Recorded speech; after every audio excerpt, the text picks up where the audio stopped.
पेशावर की बस rapid transit BRT माली बहरान का शिकार हो गई और बसें चलाने वाली निजी कंपनी के बकाया जात 95 करोड़ रुपए तक पहुंच गए।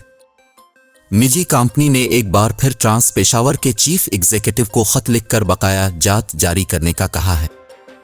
खत में कहा है कि अगस्त और सितंबर के 58 करोड़ 60 लाख बकाया जात अदा नहीं किए गए, जबकि रवा माह के आखिर तक बकाया जात 95 करोड़ हो जाएंगे।